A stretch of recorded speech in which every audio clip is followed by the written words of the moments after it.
ಹರಹೆ ಓಂ. ಎಲ್ಲರಿಗೂ ನಮಸ್ಕಾರ. ಸಣ್ಣ ಕಥೆ, ಒಳ್ಳೆಯ ಸಂದೇಶ. ಗುರುನಾನಕ್, ಸಂತ ಗುರುನಾನಕರು ನಮ್ಮ ದೇಶದ ಅನೇಕ ಸಂತರಲ್ಲಿ ಶ್ರೇಷ್ಠ ಸಂತರಲ್ಲಿ ಹೆಸರುಗಳ ತಗೊಳ್ತಕ್ಕಂಥವ್ರು. ಗುರುನಾನಕರು ಕೂಡ ಒಬ್ಬರು ಸಿಖ್ ಸಮಾಜದವರು, ಪಂಜಾಬ್ನಿಂದ ಬರ್ತಕ್ಕಂಥವ್ರು. ದೊಡ್ಡ ಸಂತರು ಆಗಿ ಹೋದರು. ಆ ಪರಂಪರೆಯಲ್ಲಿ ಬಹಳ ಜನರಾಗಿದ್ದಾರೆ. ಗುರು ಗೋವಿಂದ ಸಿಂಗ್ ಅಂತ ಹೇಳಿ ಬಹಳ ಶೂರರು, ವೀರರು, ಅವರು ಕೂಡ ಸಂತರು ಆಗಿ ಹೋದರು. ಅವರ ಮಕ್ಕಳನ್ನ ಔರಂಗಜೇಬ್ ಜೀವಂತ ಗೋಡಿಯಲ್ಲಿ ಕಟ್ಟಿದ. ಆದರೂ ಅವರು ಇಸ್ಲಾಂ ಧರ್ಮ ಸ್ವೀಕಾರ ಮಾಡಲಿಲ್ಲ. ಅಷ್ಟು ಧೈರ್ಯವಾಗಿ ಮಕ್ಕಳ ಮರಣವನ್ನು ಸಹಿತ ನೋಡಿ ನಿಗ್ರಹ ಮಾಡ್ತಕ್ಕಂಥ ಒಂದು ಅಪಾರವಾದಂಥ ಶಕ್ತಿ ಭಗವಂತ ಅವ್ರಿಗೆ ಕೊಟ್ಟಿದ್ದ. ಅಂಥ ಮಹಾನ್ ಸಂತರು. ಒಮ್ಮೆ ಗುರುನಾನಕರು ಒಂದು ಊರಿಗೆ ಹಿಂಗೆ ತಿರುಗ್ತಾ ಬಂದಾಗ ಒಂದು ಗ್ರಾಮಕ್ಕೆ ಬರ್ತಾರೆ. ರಾತ್ರಿ ಬಹಳ ಆಗಿಬಿಟ್ಟಿರ್ತದ.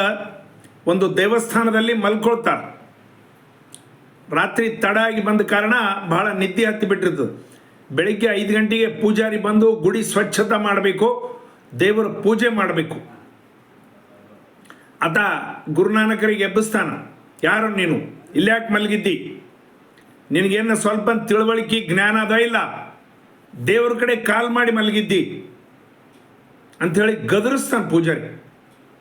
ಗುರುನಾನಕರು ಎದ್ದೇಳ್ತಾರ. ನಾನು ರಾತ್ರಿ ತಡವಾಗಿ ಬಂದೆ, ಗುರ್ತಾಗಿಲ್ಲ, ನೋಡಬೇಕು. ದೇವ್ರ ಕಡೆ ಕಾಲ್ ಮಾಡಿ ಮಲ್ಕೊಳ್ತಾರ. ದೇವ್ರಿದ್ದಿದ್ದು ತಿಳುವಳಿಕೆ ಅದ ಇಲ್ಲ ನಿನಗ? ಆವಾಗ ಅವ್ರು ಹೇಳ್ತಾರೆ ಗುರುನಾನಕರು, ಪೂಜಾರ್ರೇ ನನಗೆ ಗುರ್ತಿಲ್ಲ, ತಾವು ದಯಮಾಡಿ ಹೇಳ್ರಿ, ದೇವರು ಎಲ್ಲಿ ಇಲ್ಲ ಅಲ್ಲಿ ತಿಳಿಸ್ರಿ, ನನ್ನ ಕಾಲಿನ ಆ ಕಡೆ ತಿರುಗಿಸಿ ಮಲ್ಕೋತೀನಿ ನಾಳಿಂದ. ಎಲ್ಲಿ ದೇವರಿಲ್ಲ ಹೇಳ್ರಿ, ಯಾವ ಕಡೆ ಕಾಲ್ ಮಾಡ್ಬೇಕು ಹೇಳ್ರಿ ಅಂದಾಗ ಪೂಜಾರಿ ಆಶ್ಚರ್ಯ ಆಗ್ತದೆ. ಓಹೋ, ಇದು ಯಾವುದೋ ಒಂದು ದೊಡ್ಡ ಶಕ್ತಿ ಇದ್ದಂಗೆ ಅದ ಅಂತೇಳಿ. ತಪ್ಪಾಯಿತು, ಕ್ಷಮೆ ಮಾಡಬೇಕು ಅಂತ ಕೇಳ್ತಾನೆ. ಅಣು ರೇಣು ತೃಣಕಾಷ್ಠಗಳಲ್ಲಿ ಪರಮಾತ್ಮ ಇದ್ದಾನ. ಈಶಾನ ಸರ್ವ ವಿದ್ಯಾನಾಂ ಈಶ್ವರ ಸರ್ವಭೂತಾನಾಂ, ಎಲ್ಲ ಕಡೆ ಭಗವಂತನಿದ್ದಾನ ಎಂಬ ಭಾವನೆ ಅವರು ಹೇಳಿದ್ದು. ಅವರನ್ನು ನೋಡಿ ಆತ ಹೇಳ್ತಾನ, ನಮ್ಮೂರಲ್ಲಿ ಒಬ್ಬ ದೊಡ್ಡ ಶ್ರೀಮಂತ ಇದ್ದಾನ. ಆತನ ಹೆಂಡತಿ ಬಹಳ ದಿವಸದಿಂದ ನನಗೆ ಕೇಳ್ತಾಳೆ, ಒಬ್ಬ ಯಾರನ್ನ ಒಳ್ಳೆ ಸಂತರು ಬಂದ್ರೆ ನನ್ನ ಮನೆಗೆ ಕರ್ಕೊಂಡು ಬಾ ಅಂಥೇಳಿ. ನಾವು ದಯಮಾಡಿ ಇವತ್ತಿನ ದಿವಸ ಆಕೆ ಮನೆಗೆ ಬರಬೇಕು ಅಂತ ಹೇಳಿದಾಗ ಸರಿ ಹೋಗೋಣ ಅಂತ ಹೋಗ್ತಾರೆ ಗುರುನಾನಕರು. ಅವರು ಮನೆ ಮೇಲೆ ಧ್ವಜಗಳು ಕಟ್ಟಿರ್ತಾರೆ. 100 ಧ್ವಜಗಳು ಹಾರಾಡ್ತಾ ಇರ್ತಾವೆ. ಕೇಳ್ತಾರೆ ಗುರುನಾನಕರು, ಇಷ್ಟು ಧ್ವಜಗಳನ್ನು ಯಾಕೆ ಕಟ್ಟಿದ್ದೀರಿ? ಅದೇ ವಿಷಯಕ್ಕೆ ತಮಗೆ ಕರೆದಿದ್ದೀನಿ ಸ್ವಾಮಿ, ಆ ವಿಷಯನೇ ಮಾತಾಡೋದದ. ಅಲ್ಲ, ಧ್ವಜ ಒಂದೆರಡು ಸಾಕಾಗ್ತಾವಲ್ಲ, ಮೇಲೆಲ್ಲ ನೋಡಿದ್ರೆ ಬರೀ ಧ್ವಜಗಳಿವೆ. ಯಾಕ? ನನ್ನ ಗಂಡ ಬಹಳ ಕೃಪಣ ಸ್ವಾಮಿ, ಯಾರಿಗೂ ದಾನ ಧರ್ಮ ಏನೋ ಒಂದು ನಯ ಪೈಸೆ ಕೊಡೋದಿಲ್ಲ. 1 ಕೋಟಿ ರೂಪಾಯಿ ಅವನ ಹತ್ರ ಜಮಾ ಆಯ್ತಂದ್ರೆ ಒಂದು ಧ್ವಜ ಕಟ್ತಾನ. ಓಹೋ, ಅಂದ್ರೆ ಇಷ್ಟು ಧ್ವಜಗಳು ಕಟ್ಟಿದ್ದಾನೆ, ಇಷ್ಟು ರೊಕ್ಕ ಇದೆಯಾ? ಹೌದು, ಅಷ್ಟು ಕೋಟಿ ಅವನ ಹತ್ರ ಅದ. 100 ಕೋಟಿ ರೂಪಾಯಿ ಜಮಾ ಮಾಡಿದ್ದಾನ, ಯಾರಿಗೂ ಒಂದು ನಯ ಪೈಸೆ ಕೊಡೋದಿಲ್ಲ. ಬರೀ ಧ್ವಜಗಳು ಕಟ್ಟೋದೇ ಅವನ ಜೀವನ ಪರ್ಯಂತರ ಕೆಲಸ. ಅವನಿಗೆ ಸ್ವಲ್ಪ ಧರ್ಮ ಸಂದೇಶವನ್ನು ಹೇಳ್ರಿ, ಅವನಿಗೆ ಸ್ವಲ್ಪ ಏನಾದರೂ ಒಂದು ದಾನ ಧರ್ಮ ಒಳ್ಳೇದು ಮಾಡಲಿಕ್ಕೆ ಹೇಳ್ರಿ.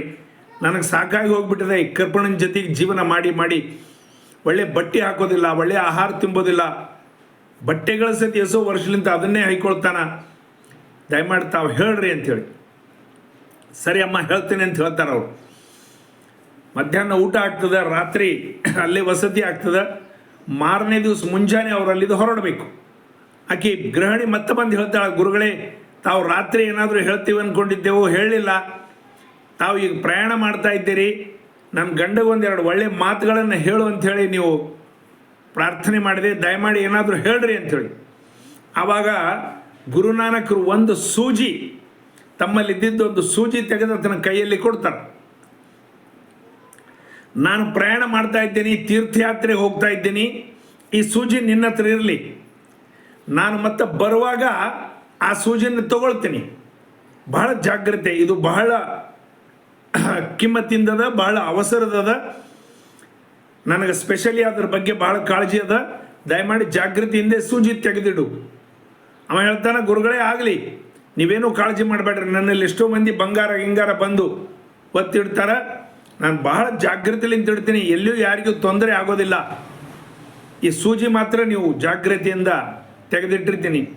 ಅವ್ರು ಗುರುನಾನಕರು ಇನ್ನೊಂದು ಮಾತು ಹೇಳ್ತಾರೆ, ನಾನು ಒಂದು ಹೇಳಕ್ಕೆ ಬರಲಿಲ್ಲ, ಯಾವುದೋ ಕಾರಣಕ್ಕೆ ನಾನಲ್ಲಿ ತೀರ್ಕೊಂಡು ಬಿಟ್ಟೆ, ನಾನು ದೇಹ ತ್ಯಾಗ ಮಾಡಿದೆ, ನೀನು ದೇಹ ತ್ಯಾಗ ಮಾಡಿದೆ ಅಂದ್ರೆ ಮೇಲೆ ಭೇಟಿ ಆದಾಗ ಮಾತ್ರ ಕೊಡ್ಬೇಕು ನೋಡಿ ಇದನ್ನು ಮಾತ್ರ.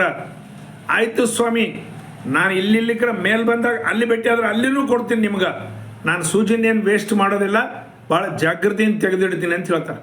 ಸರಿ ಅಂತೇಳಿ ಅವ್ರು ಹೊರಟು ಬಿಡ್ತಾರೆ. ಈ ರಹಸ್ಯ ಹೆಂಡತಿ ಗುರ್ತಾಗ್ತದೆ. ಆಕೆ ಹೇಳ್ತಾಳೆ ಅವ್ರು ಹೋದ್ಮೇಲೆ, ಏನು ಮಾಡಿದ್ರಿ, ದೊಡ್ಡ ತಪ್ಪು ಮಾಡಿಬಿಟ್ರಿ ನೀವು, ಏನಾಯಿತು ಅಂತ. ಸಂತರು ಮನೆಗೆ ಬಂದಾಗ ಅವ್ರಿಗೊಂದು ಮಾತು ಕೊಟ್ಬಿಟ್ರಿ, ಆ ಸೂಜಿನೇ ಕೊಡ್ತೀನಿ ಅಂಥೇಳಿ. ಅಲ್ಲ, ನಾನು ಹೇಳಿದ್ದೀನಿ ಅದೇ ಪ್ರಕಾರ ತೆಗೆದಿಡ್ತೀನಿ, ಕೊಡ್ತೀನಿ, ಏನಾಯ್ತು ಈಗ? ಇಲ್ಲ ಅವ್ರು ಇನ್ನೊಂದು ಮಾತು ಹೇಳಿದ್ರು, ನಿಮಗೆ ಜ್ಞಾಪಕದ ಇಲ್ಲ, ಚೆನ್ನಾಗಿ ನೋಡ್ರಿ ಅಂತೇಳಿ. ಮೇಲ್ ಬಂದಾಗ ಕೊಡ್ರಿ, ಇಲ್ಲಿ ತಪ್ಪಂದ್ರೆ ಮೇಲನ ನಾನು ತೊಗೊಳ್ತೀನಿ, ನಾನು ತೀರ್ಕೊಂಡೆ ನೀನು ತೀರ್ಕೊಂಡೆ, ಇಬ್ಬರು ಮೇಲ್ ಭೇಟಿ ಆದೀವಿ ಅಂದ್ರೆ ಮೇಲ್ ಕೊಡ್ರಿ ಅಂಥೇಳಿ ಅವ್ರು ಹೇಳಿದ್ದಾರಲ್ಲ. ಹೌದು, ಮೇಲ್ ಕೂಡ ಕೊಡ್ತೀನಿ. ಹೇಗೆ ಮೇಲ್ ಒಯ್ತೀರಿ? ಇಲ್ಲಿ ಏನೂ ಒಯ್ಲಿಕ್ಕೆ ಆಗೋದಿಲ್ಲ. ನಿಮ್ಮನ್ನು ಮಣ್ಣಲ್ಲಿ 4 ಫೀಟ್ ಒಳಗಡೆ ಹೂಳ್ತಾರ ಅಥವಾ ಬೆಂಕಿಯಲ್ಲಿ ಸುಟ್ಟು ಬಿಡ್ತಾರ. ಈ ಸೂಜಿನ ಮೇಲೆ ಹೇಗೆ ಒಯ್ಲಿಕ್ಕೆ ಸಾಧ್ಯ? ಅವಾಗ ಜ್ಞಾನೋದಯ ಆಗ್ತದೆ. ಅರೆ, ಬಹಳ ವಿಚಿತ್ರವಾದಂಥದ್ದು ರಹಸ್ಯ ಹೇಳಿ ಹೋಗ್ಬಿಟ್ರು ಸ್ವಾಮೀಜಿ. ಈ ಸೂಜಿ ಮ್ಯಾಲ್ ಕೊಡಂತಂದ್ರು, ಮ್ಯಾಲಂಕರು ನನಗೆ ಒಯ್ಲಿಕ್ಕೆ ಆಗೋದಿಲ್ಲ, ಏನು ಮಾಡೋದು ಅಂಥೇಳಿ ಎಚ್ಚರಿಕೆ ಬರ್ತದೆ. ಮರುದಿವ್ಸಲಿಂದ ಹೆಂಡತಿಗೆ ಹೇಳ್ತಾನಂತ, ಇಲ್ಲ ನನಗೆ ಆ ಸಂತರು ಬಂದು ಹೋದ್ಮೇಲೆ ಹಿಡಿದು ನನಗೆ ಯಾಕೋ ಒಂದು ರೀತಿ ಬೇಚೇನದ, ನಾನು ದಾನ ಧರ್ಮ ಮಾಡ್ತೀನಿ ಅಂತ ಹೇಳಿ ದಾನ ಧರ್ಮ ಮಾಡ್ತಾ ತನ್ನ ಜೀವನ ಕಳೀತಾನಂತ. ಅಂದರೆ ಹೇಳ್ತಕ್ಕಂಥ ತಾತ್ಪರ್ಯ, ಸಂತರು ಸಣ್ಣ ಒಂದು ವಿಷಯದಲ್ಲಿ ಬಹಳಷ್ಟು ಸಂದೇಶಗಳನ್ನು ಹೇಳಿರ್ತಾರೆ. ಯಾವ ರೀತಿ ರಮಣ ಮಹರ್ಷಿಗಳು, ಯಾವ ರೀತಿ ರಾಮಕೃಷ್ಣ ಪರಮಹಂಸರು ಈ ರೀತಿ ಸಣ್ಣ ಸಣ್ಣ ವಿಷಯಗಳಲ್ಲಿಂತೆ ದೊಡ್ಡ ಒಂದು ಸಂದೇಶ ಕೊಟ್ಟರು. ಅದೇ ಪ್ರಕಾರ ಗುರುನಾನಕರು ಸಹಿತ ಸಣ್ಣ ವಿಷಯದಲ್ಲಿ ದೊಡ್ಡ ಒಂದು ಸಂದೇಶನ ಕೊಟ್ಟು ಹೋಗ್ತಾರೆ. ಆ ರೀತಿ ಅವ ಪರಿವರ್ತನೆ ಆಗ್ತಾನೆ. ಭಾರತ್ ಮಾತಾ ಕಿ ಜೈ. ಎಲ್ಲರಿಗೆ ತಲೆಬಾಗಿ ನಮಸ್ಕರಿಸುತ್ತಿದ್ದೆ. ನನ್ನ ಹೆಸರು ಅಮರ್ ದೀಕ್ಷಿತ್ ಕೃಷ್ಣ. ನನ್ನ ಸೆಲ್ ನಂಬರ್ 9448757587.